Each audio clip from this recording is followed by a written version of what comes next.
Concept होता है बेटा 80-20 रूल। 20% सिलेबस ऐसा होता है जहां से 80% पेपर आता है। अगर ये करके जाओगे तो भैया बोर्ड के अंदर आप लोगों के अच्छे नंबर आने की प्रोबेबिलिटी बढ़ जाती है। 2019-2020 के अंदर ये डायग्राम देखने को मिला है एंड कई साल में ये डायग्राम देखने को मिला है। दिस टॉपिक इज आज मैं आपको बताने वाली हूं डायग्राम्स के बारे में जिन्हें सीबीएसई ने खुद इंपॉर्टेंट बोला है, क्योंकि यही वो डायग्राम है जो एक बार नहीं, दो बार नहीं, तीन बार नहीं, चार चार पांच पांच बार देखने को मिले हैं पेपर के अंदर। सो भाई क्या चीज इंपॉर्टेंट है? आप बोलोगे यस मैम बिल्कुल इंपॉर्टेंट है। सो बात कर लेते हैं उन डायग्राम्स के बारे में जो कि आप लोगों को हर एक क्वेश्चन पेपर के अंदर दिखाई देंगे। क्यों? क्योंकि सीबीएसई चिल्ला चिल्ला कर बोल रही है कि भाई डायग्राम्स आर इंपॉर्टेंट और इंपॉर्टेंट चीजों को छोड़ करके जाना आप लोगों की सबसे बड़ी गलती हो सकती है। So let's talk about number one diagram जो आपको प्रिपेयर करके जाना है बेटा। डायग्राम का नाम है स्टोमेटा और स्टोमेटा का डायग्राम 2019 के अंदर, 2020 के अंदर, 2023 के अंदर, 2024 के अंदर यानी चार बार देखने को मिला है। और अगर कोई चीज बोर्ड के अंदर 4 बार आ रही है that means the thing is very important. क्या छोड़ करके जानी चाहिए? बिल्कुल नहीं छोड़ करके जानी चाहिए, क्योंकि इस पर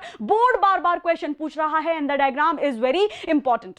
बता दीजिए तो दूसरा डायग्राम जो आपको प्रिपेयर करके जाना है बेटा वो डायग्राम है ह्यूमन हार्ट का। ह्यूमन हार्ट का डायग्राम, ह्यूमन हार्ट से क्वेश्चन हर एक साल आ रहा है। एक बार, दो बार, तीन बार, चार बार, चार बार क्वेश्चन देखने को मिल रहा है। इसका मतलब है कि भाई ह्यूमन हार्ट को छोड़ करके जाना हमारी सबसे बड़ी गलती हो सकती है, तो छोड़ करके नहीं जाना है। मैडम तीसरा डायग्राम बता दीजिए बेटा। तीसरा डायग्राम है ह्यूमन एक्सक्रीटरी सिस्टम का। इससे क्वेश्चन आप लोगों को कई बार देखने को मिलेगा। 2019 के क्वेश्चन आया है और भी कई साल आप लोगों को क्वेश्चन देखने को मिलेगा इसी एक डायग्राम से। So this diagram is very important, must to do topic है, मस्ट टू डू डायग्राम है। छोड़ करके जाना आप लोगों की सबसे बड़ी गलती हो सकती है। क्यों? क्योंकि सीबीएसई ने ऑलरेडी चिल्लाकर बोल दिया है कि भाई इस डायग्राम को प्रिपेयर करके आना ही बनता है। अगला जो डायग्राम है इसी चैप्टर से, लास्ट डायग्राम इस चैप्टर का है बेटा नेफ्रॉन। नेफ्रॉन का डायग्राम भी बहुत बार देखने को मिलता है। नेफ्रॉन का जो मैकेनिज्म है, how the union formation takes place, वो भी इंपॉर्टेंट है। तो नेफ्रॉन का डायग्राम सारे बच्चे पीसीटी कहां होती है, डीसीटी कहां होती है, सीडी कहां होती है, बाउंस कैप्सूल कहां होता है, ये बढ़िया तरीके से रज के बना करके जाएं, क्योंकि बोर्ड जो है इस क्वेश्चन को बहुत इंपॉर्टेंट कंसीडर करता है, इस डायग्राम को बहुत इंपॉर्टेंट कंसीडर करता है। इसके बाद मैडम क्या करना है? इसके बाद भी और कोई डायग्राम है? यस प्यारा बच्चा, और भी डायग्राम है। मैडम कौन सा डायग्राम है बेटा? अगला जो डायग्राम आपको प्रिपेयर करके जाना है, बहुत सारे बच्चे गड़बड़ कराते हैं, नेफ्रॉन में न्यूरॉन का डायग्राम बना करके आ जाते हैं। Nephron and neuron actually concept होता है बेटा 80-20 रूल। 20% न्यूरॉन का जो डायग्राम है वो इक्वली इंपॉर्टेंट है क्योंकि एंड आपको क्वेश्चन एक बार नहीं, दो बार नहीं, तीन बार नहीं, बल्कि कई बार देखने को मिला है। That means the diagram is very important of paper is coming from that part होते हैं ना, and that part is important चीजें भी होती हैं। This 20% part.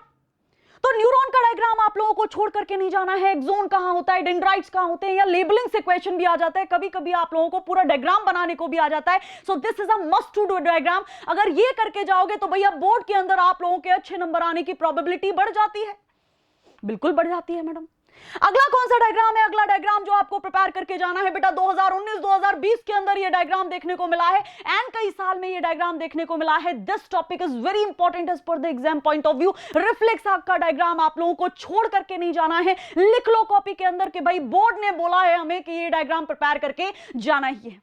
इसके बाद कौन सा डायग्राम आपको तैयार करके जाना है? ह्यूमन का दिमाग। This topic is also very important, this diagram is also very important. Labelling से क्वेश्चन आ जाते हैं, आप लोगों को ABCD दिया हुआ होगा एंड वहां पूछा जाएगा कि भैया ए कौन सा पार्ट है, बी कौन सा पार्ट है, सी कौन सा पार्ट है, डी कौन सा पार्ट है। So this diagram is also important. इसके बाद मैडम बता दो, क्योंकि हमारे पास टाइम नहीं है बेटा, तुम्हारे पास टाइम नहीं है तो टाइम किसी के पास भी नहीं है, and I do understand that thing, I do understand that thing. तो ये रहा आपका अगला डायग्राम आपकी स्क्रीन के ऊपर बेटा। ये जो इंपॉर्टेंट है, मैंने आप लोगों को बोला था कि अगर आप लोग जो है हाउ डू ऑर्गेनिज्म रिप्रोड्यूस से कुछ भी तैयार करके नहीं जाते हैं तो केवल 2 डायग्राम तैयार करके जाइएगा। एक तो ये फ्लावर वाला diagram, this diagram is very important diagram. अगर मैं आपसे बोलूं ना कि बेटा एक इंपॉर्टेंट डायग्राम बता दो हाउ डू ऑर्गेनिज्म रिप्रोड्यूस का, ये रहा वो diagram, sexual reproduction in flowering plant. इससे क्वेश्चन एक बार नहीं, दो बार नहीं, तीन बार नहीं, बल्कि कई बार देखने को मिला है। और जो चीज बार बार देखने को मिल रही है that means the thing is important.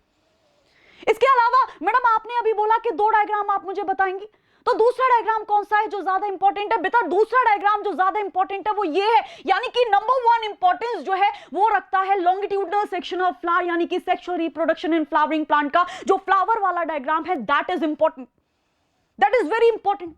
लेकिन अगर उसके बाद मैं बोलूं हाउ डू ऑर्गेनिज्म रिप्रोड्यूस है, कौन सा डायग्राम इंपॉर्टेंट है, बेटर ये वाला डायग्राम इंपॉर्टेंट है, इसको छोड़ करके जाना आप लोगों की सबसे बड़ी गलती हो सकती है। और मैं ये बोलूंगी female reproductive system is more important as compare to the male reproductive system. क्यों? क्योंकि मैं नहीं बोल रही हूं, क्योंकि सीबीएसई बार बार फीमेल रिप्रोडक्टिव सिस्टम से क्वेश्चन पूछती है। दैट मींस क्वेश्चन के कंपैरिजन में अगर हम बात करें, क्वेश्चन के लहजे में अगर हम बात करें, that means female reproductive system is more important as compare to what, as compare to human male reproductive system. लेकिन यहां से भी क्वेश्चन आता है, इसीलिए मैं आप लोगों को बोल रही हूं।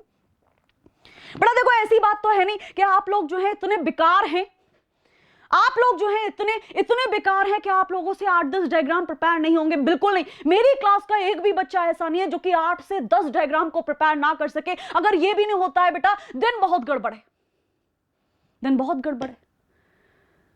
तो मुझे कमेंट सेक्शन के अंदर ये बताओ कि ये सारे डायग्राम आप लोग प्रॉपर्ली तरीके से, बहुत सारे बच्चों का ये भी क्लिशे रहता है, ये भी प्रॉब्लम रहती है, ये भी डाउट रहता है कि मैडम हमसे तो डायग्राम बन नहीं रहा।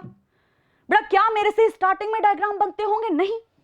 सारी चीजें हम यहां आकर के सीखते हैं। तो सीखना बेटा, एक बार बना, 2 बार बना, 2 में नहीं आ रहा, 3 बार बना, 3 में नहीं आ रहा, 4 बार बना, 5 बार बना, 6 बार बना, कि भैया रस्सी जो होती है अगर वो बार बार किसी पत्थर को घिसे तो उस पर निशान पड़ जाता है। तू अगर बार बार डायग्राम बनाएगा, क्या तेरे से डायग्राम नहीं बनेगा? क्या इतनी बड़ी चीज होगी डायग्राम? नहीं मैडम, तो बना लूंगा, बिल्कुल बना लूंगा। ये सारे डायग्राम बेटा तू बना करके जाएगा बोर्ड के पेपर के अंदर, पहले ही कॉपी के अंदर 3-4 बार डायग्राम को ड्रॉ करके जाएगा, because these diagrams are important. तो ये बात मैं नहीं बोल रही हूं, ये बात सीबीएसई ने बोली है, और जो बात सीबीएसई ने पहले ही तुम्हें बोल दी है, that means the thing is very important, और करके जाना आपकी रिस्पॉन्सिबिलिटी, आपका कर्तव्य बनता है। यहीं पर मैं अपनी वाणी को विराम देना चाहूंगी एंड मिलती हूं अगली वीडियो के अंदर, जहां हम कुछ बात कर रहे होंगे। Till then take care, bye bye and lots of love from team restart with motion. Bye bye.